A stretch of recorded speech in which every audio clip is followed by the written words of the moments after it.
मत्ती की अंजील उसका 19वां बाब।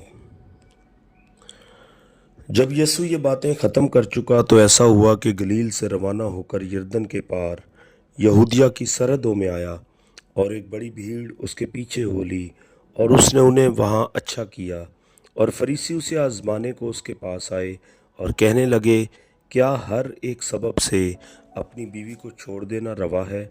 उसने जवाब में कहा, क्या तुमने नहीं पढ़ा कि जिसने उन्हें बनाया उसने इब्तदा ही से उन्हें मर्द और औरत बनाकर कहा कि इस सबब से मर्द बाप से और माँ से जुदा होकर अपनी बीवी के साथ रहेगा और वो दोनों एक जिस्म होंगे।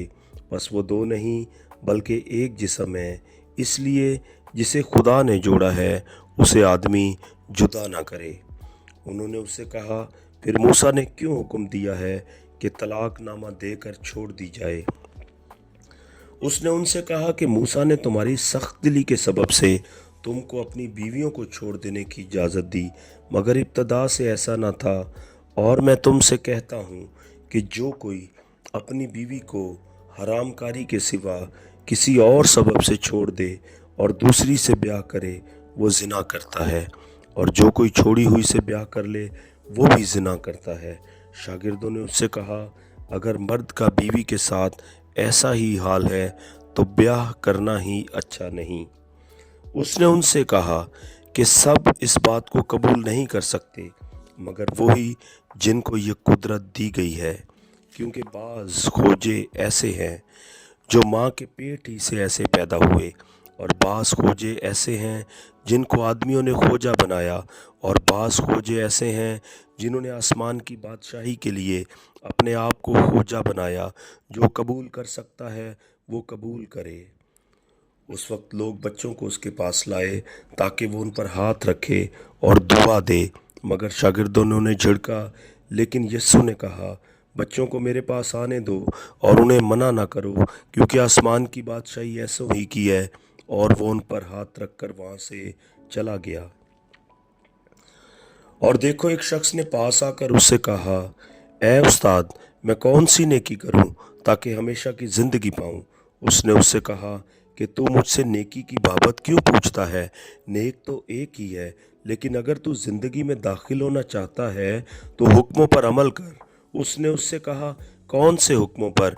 यीशु ने कहा, ये कि खून ना कर, जिना ना कर, चोरी ना कर, झूठी गवाही ना दे, अपने बाप की और माँ की इज्जत कर, और अपने पड़ोसी से अपनी मानिद मोहब्बत रख। उस जवान ने उससे कहा कि मैंने इन सब बातों पर अमल किया है, अब मुझ में किस बात की कमी है? यीशु ने उससे कहा, अगर तू कामिल होना चाहता है तो जा, अपना मालो असबाब बेचकर गरीबों को दे, तुझे आसमान पर ख़जाना मिलेगा, और आकर मेरे पीछे हो ले। मगर वो जवान ये बात सुनकर गमगीन होकर चला गया, क्योंकि बड़ा मालदार था। और यीशु ने अपने शागिर्दों से कहा, मैं तुमसे सच कहता हूँ कि दौलतमंद का आसमान की बादशाही में दाखिल होना मुश्किल है। और फिर तुमसे कहता हूँ कि ऊँट का सुई के नाके में से निकल जाना इससे आसान है कि दौलतमंद खुदा की बादशाही में दाखिल हो। शागिर्द ये सुनकर बहुत ही हैरान हुए और कहने लगे कि फिर कौन नजात पा सकता है? यीशु ने उनकी तरफ देखकर कहा कि यह आदमियों से तो नहीं हो सकता, लेकिन खुदा से सब कुछ हो सकता है।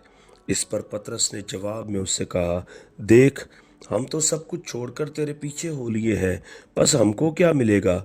यीशु ने उनसे कहा, मैं तुमसे सच कहता हूँ कि जब इब्ने आदम नई पैदाइश में अपने जलाल के तख्त पर बैठेगा तो तुम भी जो मेरे पीछे हो लिए हो 12 तख्तों पर बैठकर इसराइल के 12 कबीलों का इंसाफ करोगे। और जिस किसी ने घरों या भाइयों या बहनों या बाप या माँ या बच्चों या खेतों को मेरे नाम की खातिर छोड़ दिया है, उसको 100 गुना मिलेगा और हमेशा की ज़िंदगी का वारिस होगा।